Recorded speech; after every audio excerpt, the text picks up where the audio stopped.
There is one more, Your Grace. A peculiar case. The matron of the Clerkenwell Foundling Hospital, a woman whose face was a roadmap of weary compassion, gestured towards a small, solitary figure at the far end of the walled garden. Alistair Beaumont, the Duke of Blackwood, followed her gaze. His tour of the institution, one of his many soulless charitable obligations, had been a blur of scrubbed floors, neatly darned smocks, and the echoing clamor of children who were not his. He had funded this new wing, a fact the newspapers had dutifully reported, painting him as a paragon of aristocratic benevolence. The irony was a physical weight in his chest, a constant, dull ache he had lived with for 5 empty years. "Peculiar how?" Alistair asked, his voice flat. The air smelled of damp earth and the city's perpetual coal smoke. "He arrived 4 years ago, a babe left on the steps. But from the moment he could speak, he has refused every name we have tried to give him," the matron explained, her hands tucked into the sleeves of her gray woolen dress. "We called him John. He would not answer. We tried Arthur. He ignored it. He insists his name is Thomas. Only Thomas." Alistair felt a flicker of something, a cold annoyance at the delay. He wanted this done. He wanted to return to the hollow grandeur of his Mayfair house, to the silence that was his penance. "A stubborn child, then," he said, turning to leave. "There is more, Your Grace," she pressed gently. "It is not just the first name. When the other children play at being lords and ladies, he tells them his full name. He says it with such conviction. He says his name is Thomas Beaumont." Alistair froze. The name struck him like a physical blow, a shard of ice lodging itself beneath his ribs. Beaumont. His name. His family name. It could be a coincidence. London was vast, the name not entirely unique, but the cold dread that sluiced through his veins told him it was not. He turned back slowly, his gaze locking on the boy. The child was perhaps 5 years old, with a wiry frame and a thatch of unruly brown hair. He was crouched down, intently watching a line of ants march across a paving stone. He was nothing special, one of dozens of forgotten children. "Let me see him," Alistair commanded, his voice suddenly raw. The matron, sensing the shift in the air, nodded and led him across the damp grass. The boy did not look up as they approached. The world of the ants was his entire universe. "Thomas," the matron said softly, "this gentleman has come to visit us." The boy continued his study of the insects, his small shoulders hunched in concentration. Alistair knelt. The movement was stiff, alien. The expensive wool of his trousers soaked up the dampness from the ground. He was now on the boy's level, the great Duke of Blackwood brought low by a child in a threadbare tunic. He saw the fine shape of the boy's ears, the determined set of his small chin. And then the boy looked up. The world stopped. It was not the brown hair, not the stubborn chin. It was the eyes. They were a startling, luminous gray, flecked with silver. They were the color of a winter sky over the moors at Blackwood Manor. They were Genevieve's eyes, and they were his own. In that instant, 5 years of carefully constructed apathy shattered into a million pieces. The hollow man who toured orphanages for public acclaim was gone, annihilated. In his place was a man staring at the impossible, at a ghost made of flesh and blood, the son he never knew he had. A single word escaped his lips, a breath of sound, a prayer and a curse. Genevieve. The name tasted of ash and regret. It was the name of the wife he had cast out, the woman he had publicly shamed and privately destroyed, all based on a lie he had been too arrogant and too willing to believe. 5 years earlier, the air in their London house had been thick enough to choke on. It was not just the heat of the season, a suffocating blanket that clung to the velvet curtains and rose from the polished floors. It was the weight of unspoken things, of disappointments that had festered into a quiet, mannered contempt. Alistair, then a man convinced of his own unassailable judgment, saw his wife, Genevieve, as another beautiful acquisition. She was lovely, impeccably bred, and possessed a quietness he had once mistaken for docility. Now he found it irritating, a silent reproach to his own restless dissatisfaction. He moved through his life as a duke, with a sense of grim entitlement. He attended Parliament, managed his vast estates from a distance, and endured the endless parade of social engagements that were the bedrock of their world. He saw the envy in other men's eyes, and the deference in everyone else's, and believed it was his due. He did not see the desolation in his wife's gray eyes. He did not notice how the vibrant young woman he had married had slowly faded, becoming as silent and ornamental as the porcelain figures on the mantelpiece. His cousin, Lord Percival Beaumont, was his constant companion in those days. Percival, a man with a serpent's smile and an artist's touch for flattery, was the younger son of a lesser branch of the family. He had the charm Alistair lacked, and an insatiable appetite for the life Alistair provided. He was his shadow, his confidant, his poison. "She seems melancholic, Alistair," Percival would say, swirling the brandy in his glass as they sat in the Duke's study, the scent of leather and old paper a comforting balm. "A beautiful woman like that, left to her own devices so often. It is a dangerous thing." Alistair, deep in some dense report on crop yields or mining rights, would grunt in acknowledgement. He was busy. He was important. Genevieve had her gowns, her jewels, her social standing. What more could a woman want? "You are too good to her, cousin," Percival murmured one evening, his eyes glinting in the gaslight. "You give her the world, and she gives you these long, mournful silences. A man of your station deserves a wife who is appreciative, more vibrant." The poison dripped, slow and steady. Alistair, proud and emotionally illiterate, began to see his wife not as a person suffering in a gilded cage, but as a flawed possession. Her quiet sadness became an insult to his generosity. Her lack of sparkling conversation at dinner parties became a social liability.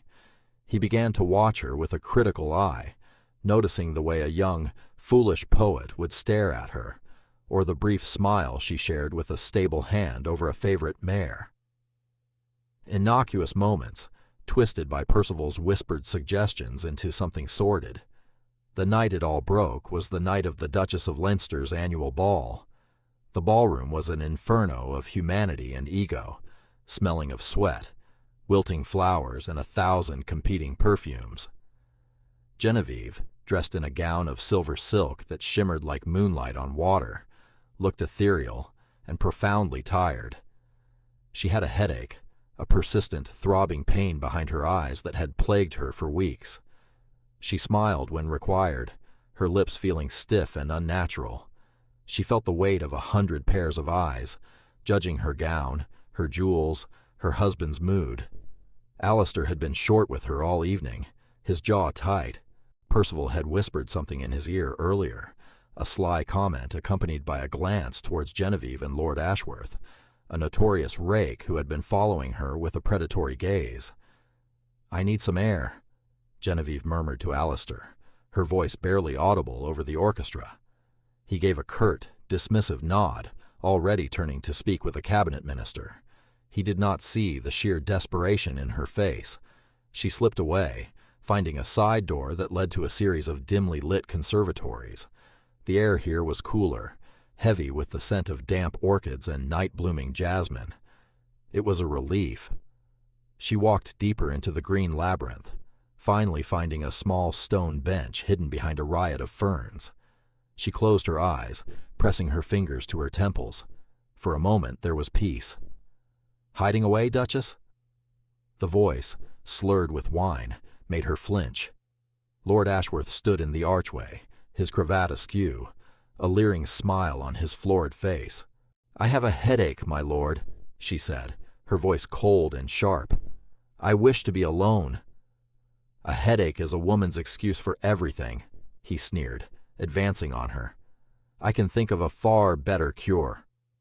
He lunged, Grabbing her arm, Genevieve cried out, a sound of shock and disgust, twisting away from him. His grip was like iron. He smelled of stale wine and sweat. She struggled, her heart hammering against her ribs, her carefully constructed composure shattering. "Unhand me," she gasped, her voice rising in panic. And then another voice cut through the air, cold as a blade. "What is the meaning of this?" Alistair stood there, his face a mask of thunderous rage. Beside him, with an expression of feigned shock and concern, was Percival. Ashworth, seeing the Duke, released her instantly, stumbling back. "Your Grace, a misunderstanding." The Duchess felt faint. Alistair's eyes were not on Ashworth. They were on Genevieve. He saw her disheveled hair, the wild, panicked look in her eyes, her hand still raised as if to ward off a blow. And in his mind, poisoned by weeks of insinuation, he did not see a victim. He saw a participant. He saw guilt. "Get out," he snarled at Ashworth, who needed no further encouragement to flee. Then he turned that glacial fury on his wife. "So this is how you cure your headaches," he said, his voice dripping with contempt. "In a dark corner with that degenerate." "Alistair, no," she whispered, her whole body trembling. "He attacked me. You must believe me." "Believe you?" He laughed, a short, ugly sound. "I believe my own eyes, and I believe what my cousin has been telling me for months. I have been a blind fool." Percival stepped forward, placing a placating hand on Alistair's arm. "Now, Alistair, let us not be hasty.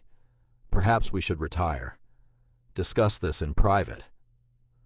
It was a masterful performance of concern, designed only to twist the knife.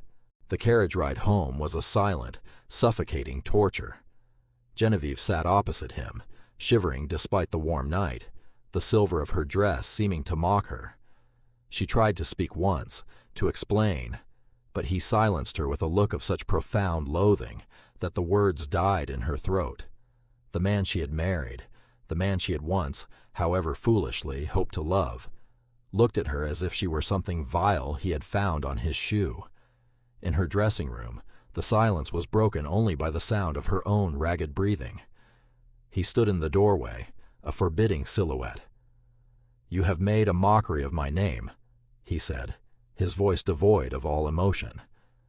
"You will remain in this house, but you will not be my wife in any meaningful sense. You will be a prisoner of the comfort I provide. You will not embarrass me again."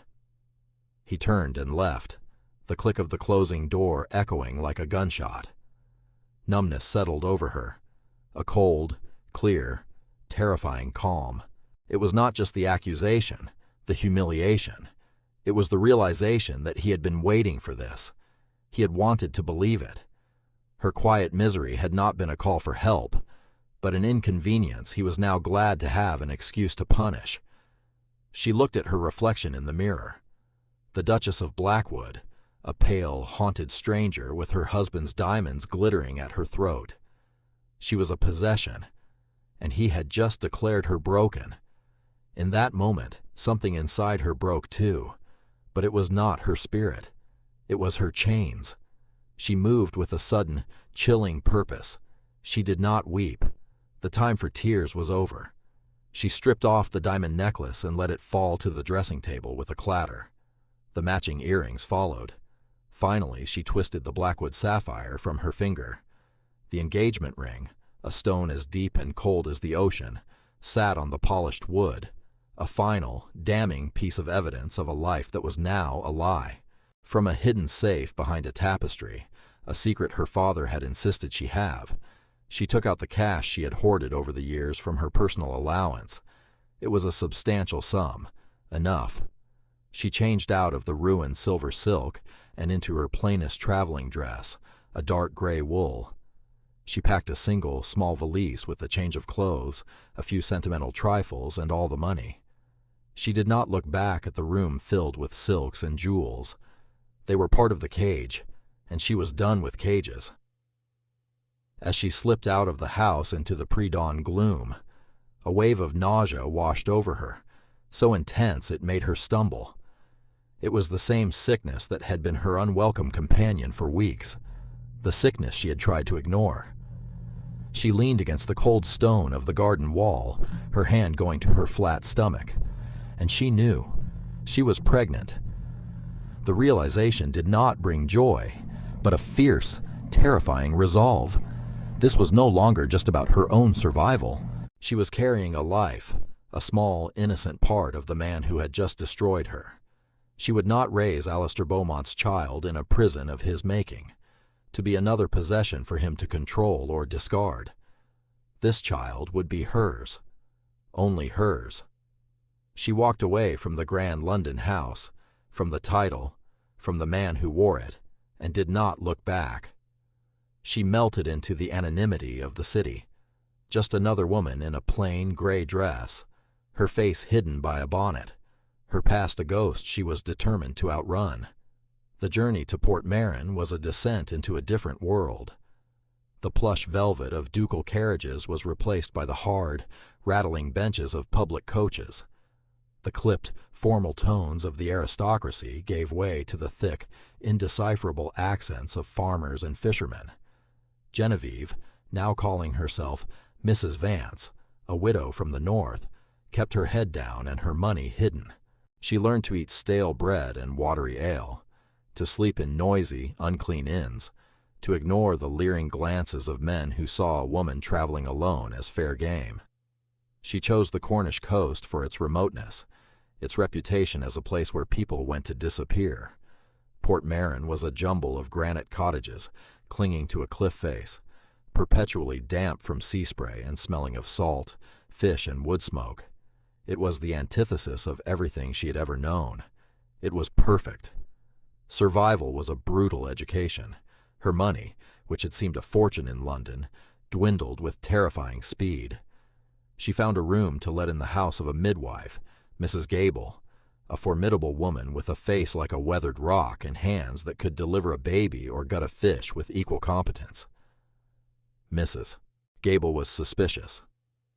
Vance, you say? From the north? You don't have the hands of a widow who's known work. Genevieve's hands were soft, her skin unblemished. My husband was a clerk. He left me provided for, but his family was unkind after his passing. The lie came easily, a necessary shield. Mrs. Gable grunted, unconvinced, but the money Genevieve offered for the room was good. The room itself was tiny, tucked under the eaves, with a single small window that looked out onto a churning gray sea. The wind howled around the cottage constantly, a lonely, keening sound. At night, Genevieve would lie on the lumpy mattress, her hand on her growing belly, and listen to the waves crashing against the rocks below. She was not a duchess drowning in silks.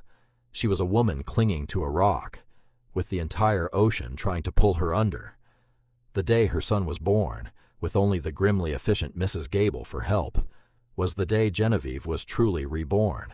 As she held the tiny, screaming infant in her arms, she looked into his eyes.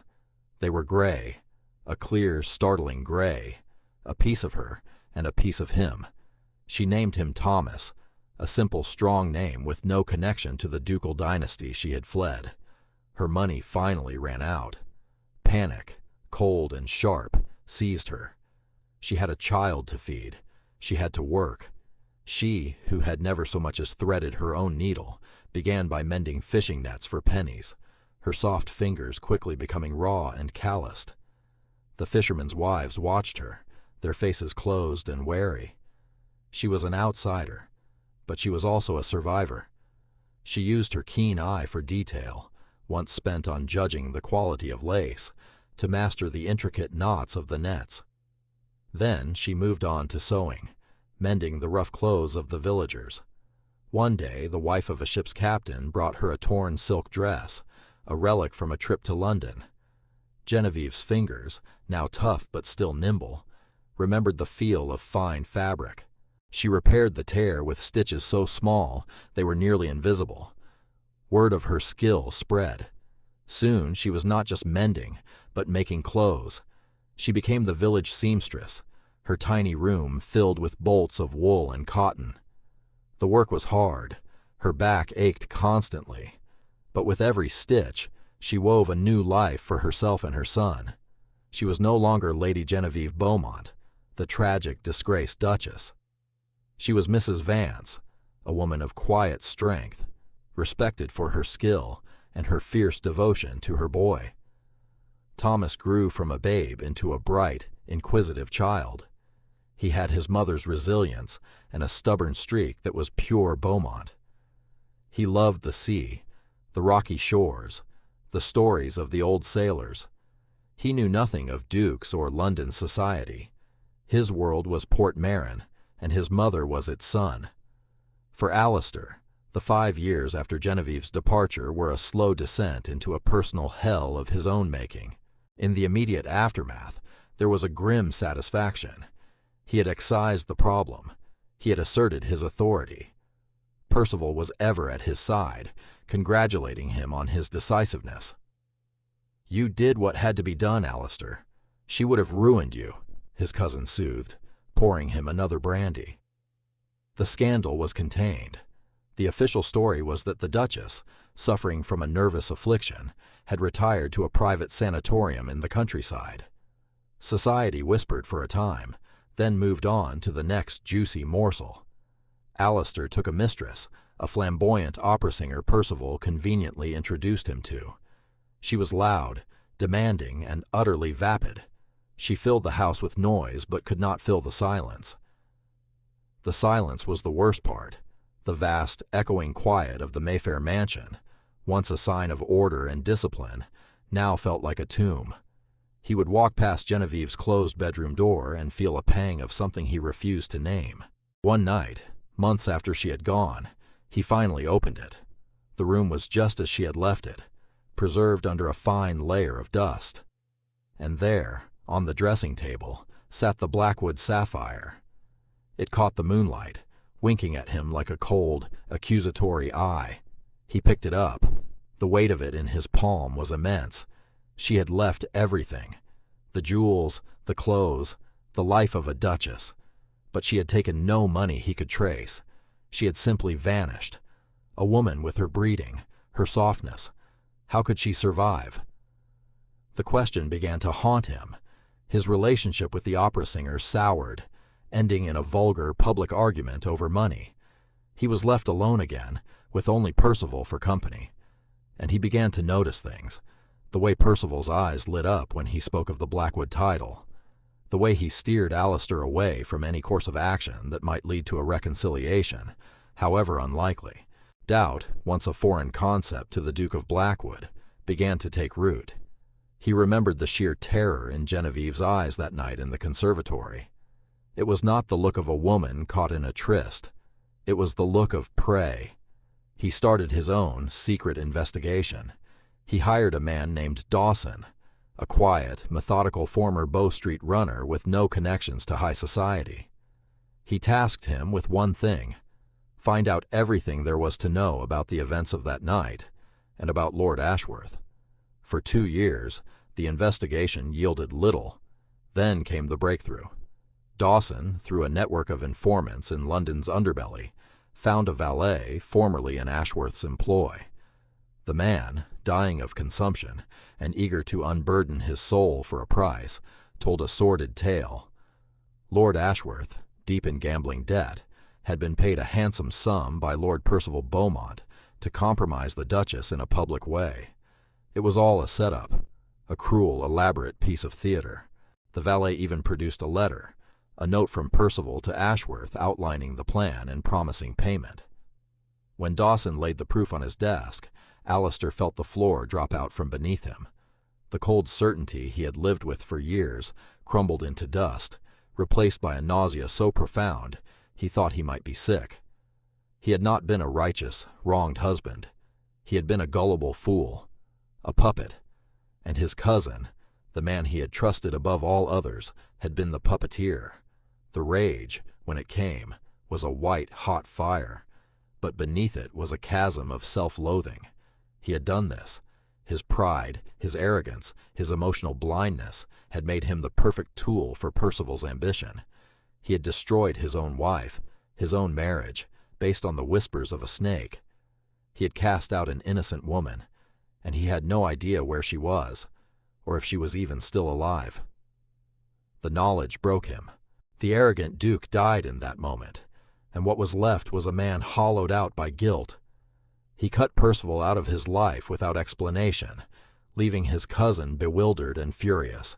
He threw himself into his work, not with ambition, but with a desperate need for distraction. He began to give away his money, funding hospitals, schools, orphanages. It was a pointless, inadequate penance.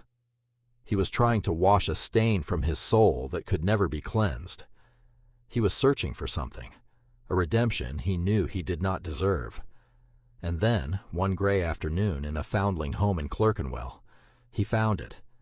He knelt on the damp ground, staring into his own eyes, set in the face of a child who should not exist, a child who carried his name like a birthright he could not explain. The matron, seeing the Duke's shocking pallor and the raw emotion in his face, quickly led the boy away. Alistair remained kneeling for a long time, the damp seeping into his bones. Thomas Beaumont. Genevieve was alive, and she had their son. He found Dawson that same day.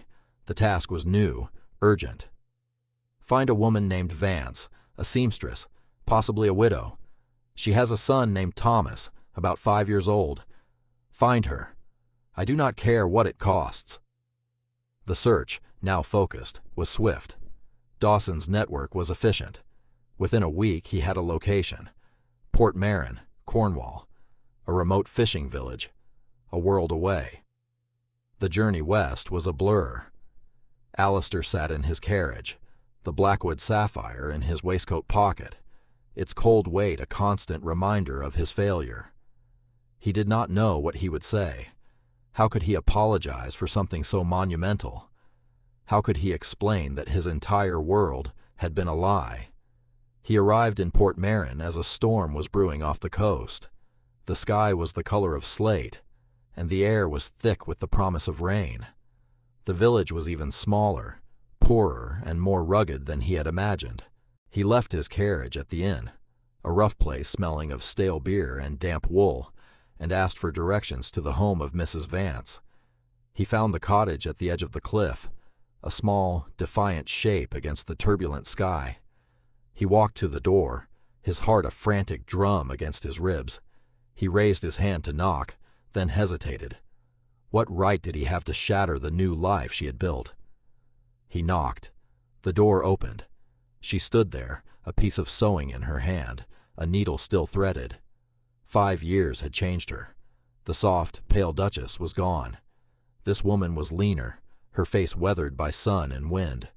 Her hands, resting on the doorframe, were not the smooth, jeweled hands he remembered. They were reddened, capable. But the eyes, her eyes were the same, a startling, luminous gray, and as they fell on him, they filled with a look of such profound shock, followed instantly by a cold, hard fury that was more terrifying than any shouting. "You," she breathed, the word a drop of poison. "Genevieve," he said, his voice cracking. "There is no Genevieve here," she said, her voice flat and dead. "My name is Mrs. Vance. You are mistaken, and you are trespassing." She tried to close the door, but he put his hand out to stop it.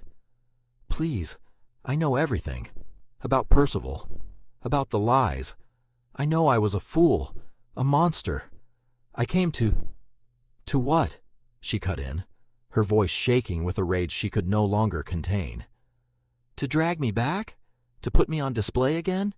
To show the world your forgiving nature by taking back your disgraced wife? I am not your property, Your Grace. Not any more."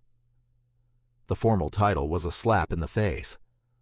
"No," he said, his desperation making him clumsy. "That is not why I'm here. In London, I found a boy." Her face went pale.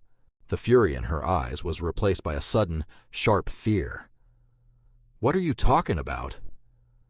"A boy in a foundling home," he pressed on, his words tumbling out. He called himself Thomas Beaumont. She flinched as if struck. "Mama?" A small voice came from within the cottage, and then the boy appeared, peering around his mother's skirts.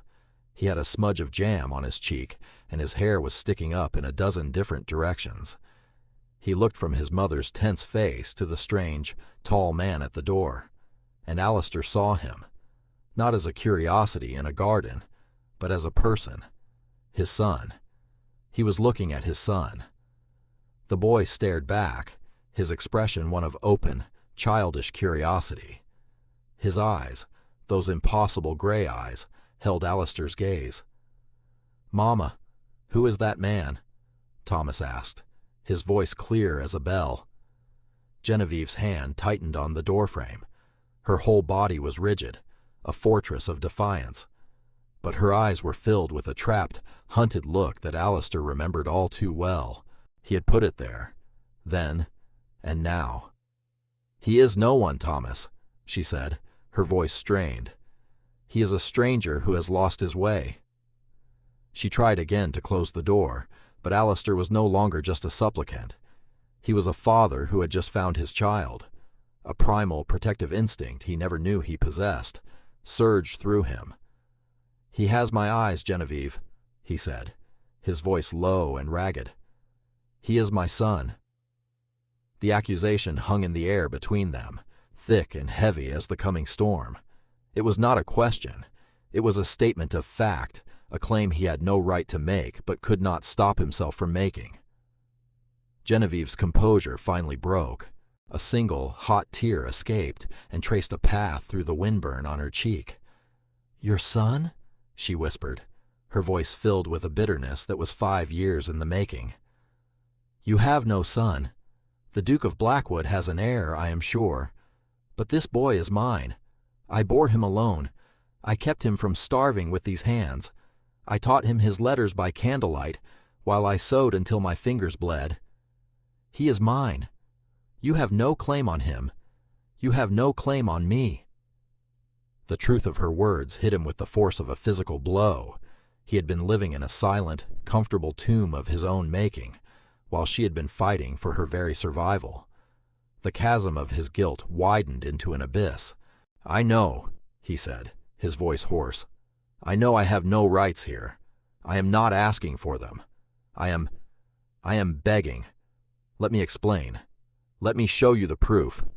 The lies Percival spun. The man he paid." From his coat, he pulled a thick oilskin pouch. "It is all in here, Genevieve. The investigator's report, the confession from Ashworth's valet, the letter from Percival. It was all a lie, a conspiracy to ruin you and position himself as my heir, should anything happen to me."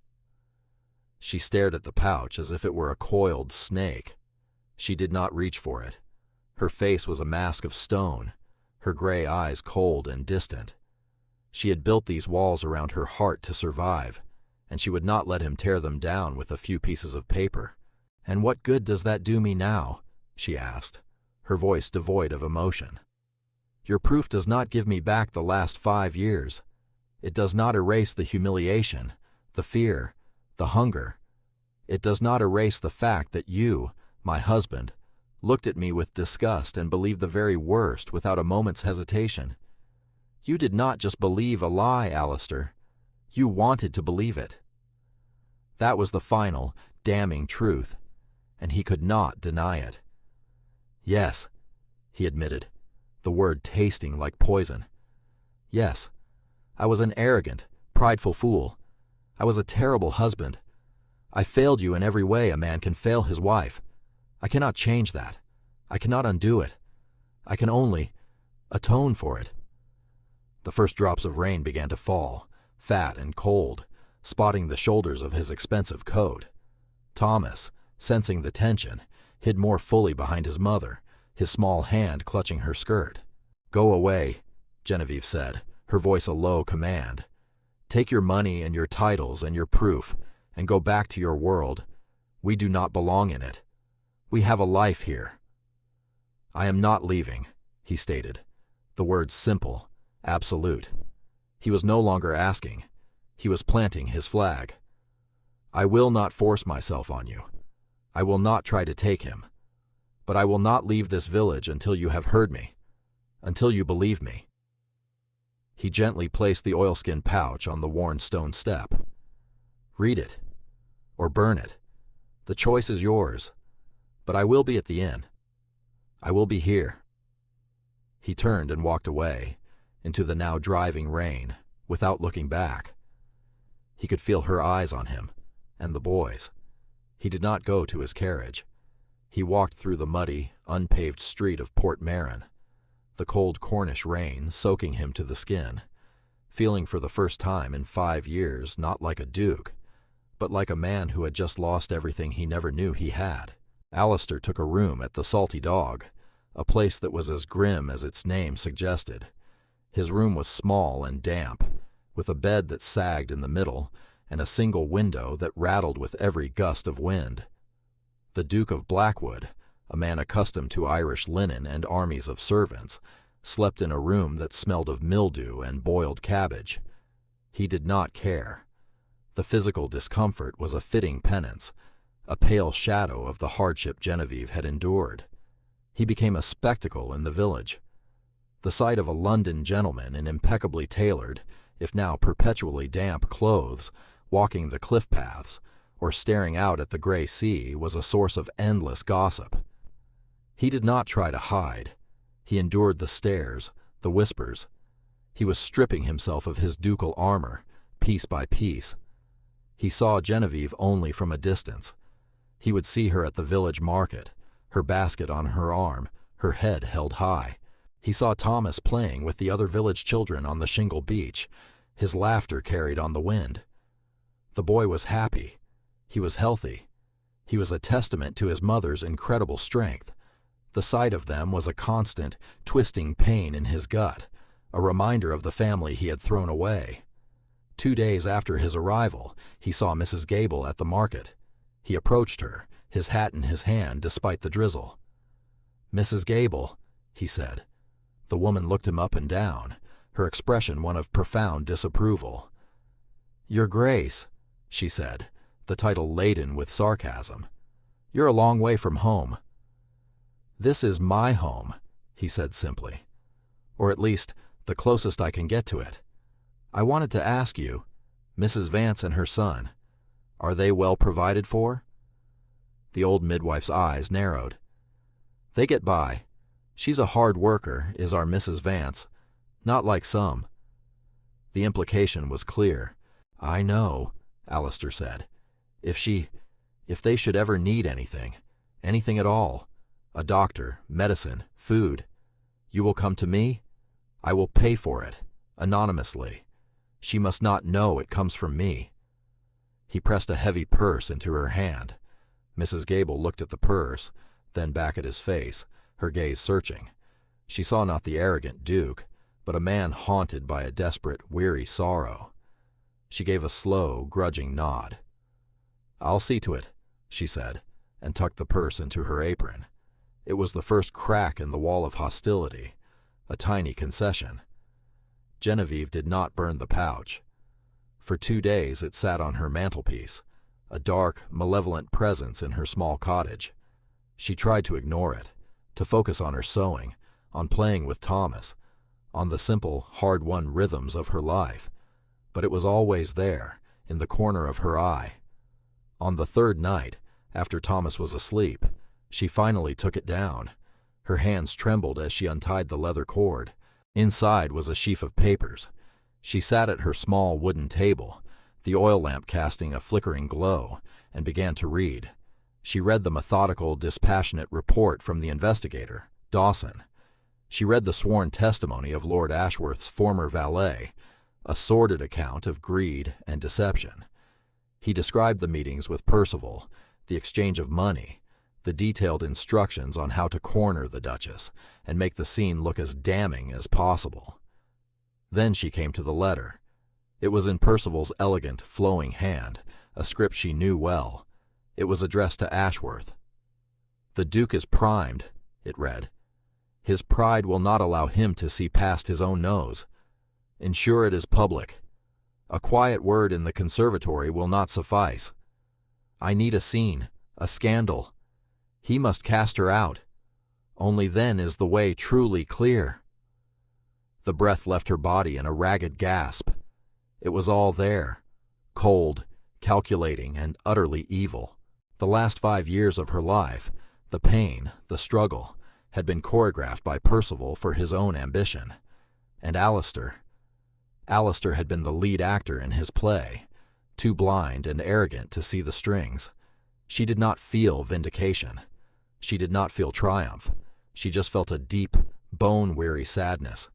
The anger she had nursed for 5 years, a hard, protective shell, began to crack. It had been her shield, her fuel. Without it, she just felt empty. The next day, Thomas fell ill. It started with a cough, but by evening he was burning with fever, his breathing shallow and ragged. Genevieve, her heart seized with terror, sent for Mrs. Gable. The midwife came, her face grim. She listened to the boy's chest and shook her head. "It's settled deep," she said. "This is beyond my herbs. He needs a proper doctor. There's one over in Penzance, but he'll be costly. And the journey in this weather—" A storm had blown in, the wind and rain lashing against the cottage. Panic, cold and absolute, washed over Genevieve. She had some money saved, but was it enough? Would the doctor even come in this tempest? Mrs. Gable looked at her, then made a decision. "Stay with the boy. I'll be back." She was gone for less than half an hour. When she returned, she was not alone. Behind her, soaked to the skin, his hair plastered to his forehead, was Alistair. Genevieve shot to her feet. "What is he doing here? I told you." "Hush, girl," Mrs. Gable said, her voice firm. "There's no time for pride. His Grace has sent his man on his fastest horse to fetch the doctor from Penzance. He's offered a sum that would make the man swim here if he had to." Alistair stood in the doorway, dripping onto the floor, looking not at her but at the small, feverish child in the bed. The look on his face was one of pure, naked anguish. All the ducal authority was gone. He was just a father, terrified for his son. "I will not intrude," he said, his voice low. "I will wait outside, if you need anything." He turned to leave, but Genevieve's voice stopped him. "Wait." He turned back. She looked from his drenched form to her sick child, and the last of her walls crumbled. This was not about pride or anger anymore. It was about Thomas. "You will catch your death out there," she said, her voice barely a whisper. You can wait by the fire." It was an armistice, not forgiveness, but a truce in the face of a common enemy. He nodded, a look of profound, humble gratitude in his eyes. He took off his sodden greatcoat and sat on the small wooden stool by the hearth, as far from her and the bed as he could get. He did not speak. He just sat there, a silent, helpless vigil, his gaze fixed on the sleeping form of his son. The night was the longest of Genevieve's life. She sat by Thomas's side, bathing his forehead with cool cloths, whispering reassurances. Alistair remained by the fire, a solid, silent presence in the corner of the room. He kept the fire fed, his movements quiet and economical. He was there, but he was making himself small, unobtrusive, respecting the boundaries of her home and her grief. Hours later, the doctor arrived, a portly, competent man whose relief at being out of the storm was palpable. He examined Thomas thoroughly. "A severe inflammation of the lungs," he announced, his expression serious. "But the boy is strong. With this medicine and careful nursing, he should recover. You were right to send for me so quickly. Another night and—" He left the sentence unfinished. Alistair paid the man, his hand shaking slightly as he counted out the gold sovereigns. After the doctor had gone, a fragile peace settled over the small cottage. Thomas, having taken the medicine, was finally sleeping more peacefully, his breathing less labored. Genevieve sagged with relief. exhaustion washing over her. She looked over at Alistair, who was still by the fire, his face etched with worry in the flickering light. "Thank you," she said. The words felt small, inadequate. He looked up, his gray eyes meeting hers. "There is no need to thank me, Genevieve. He is my son, too, even if I have only known it for 3 days." They sat in silence for a while, the only sounds the crackling fire, the howling wind, and the soft breathing of their child. "I read the letters," she said quietly. He flinched, but did not look away. And I believe you," she said. "I believe you were deceived, but that does not change what you did, what you believed." "I know," he said, his voice thick with self-loathing. "I see his face now, every time I close my eyes. Percival's smiling, treacherous face. I will deal with him. He will not have the satisfaction of inheriting a single penny, a single acre. I will see him ruined." His voice was cold, filled with a promise of absolute retribution. This was the Duke of Blackwood she remembered, the man of power and unbending will. But now that will was bent in her defense. "And then what?" she asked. He finally looked at her fully, and she saw the abyss of his regret.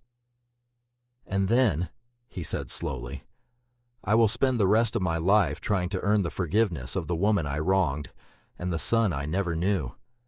If it takes me 50 years, I will do it. I will wait." The next week was a blur of careful nursing. Alistair remained in the village, but he kept his distance. He sent supplies via Mrs. Gable, fresh food, firewood, blankets, small practical things. He did not send jewels or grand gifts. He seemed to understand that her life was now about substance, not ornament. Thomas slowly recovered. As his strength returned, so did his curiosity. "Why is that sad man always watching us, Mama?" he asked one day, as they walked on the beach. He had seen Alistair standing on the cliff path above them, a lonely figure against the sky.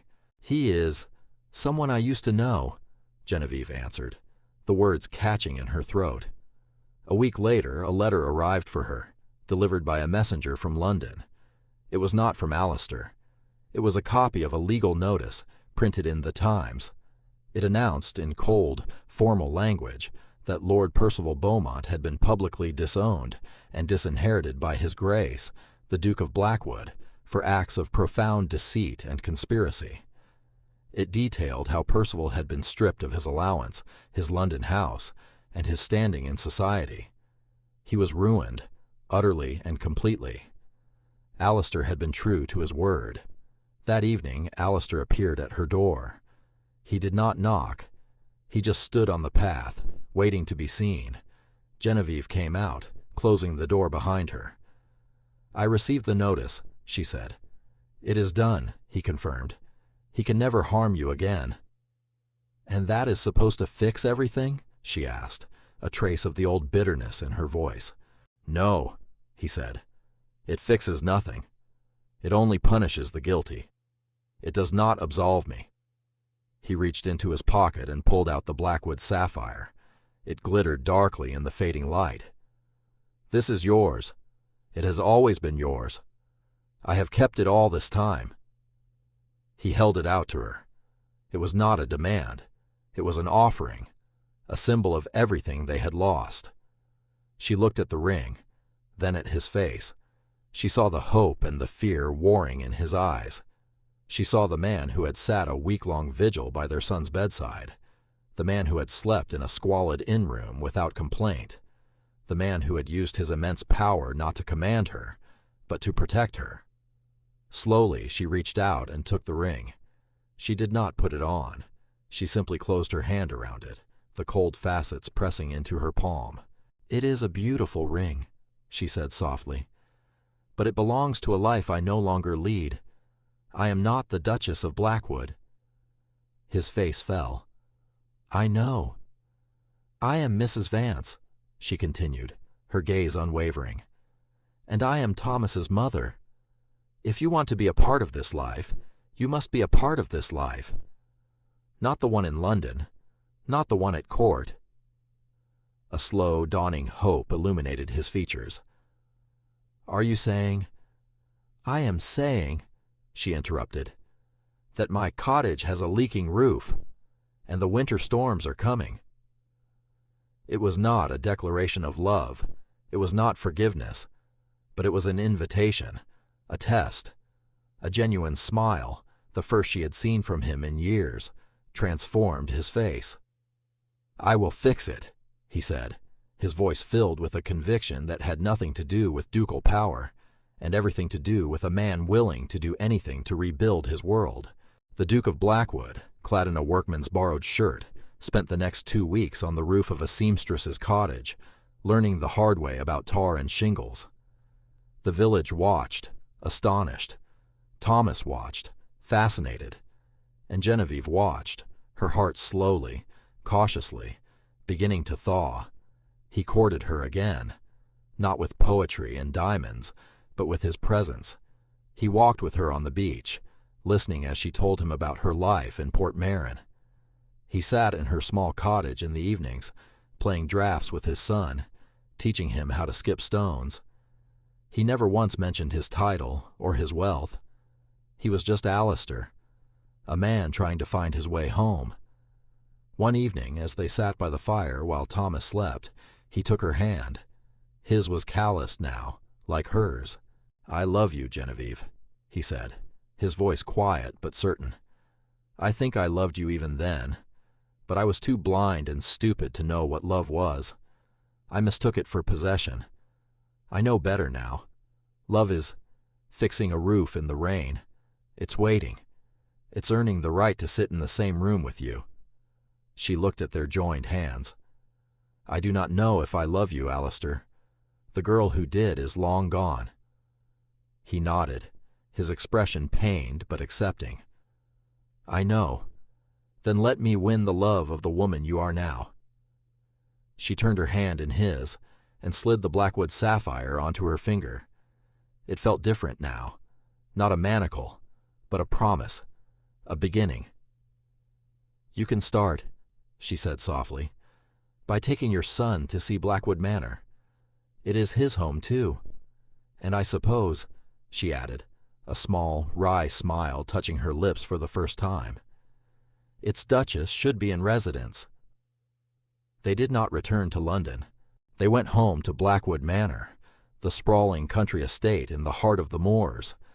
They returned not as a duke and his disgraced wife, but as a family, forged in the crucible of betrayal and rebuilt on a foundation of hard-won trust.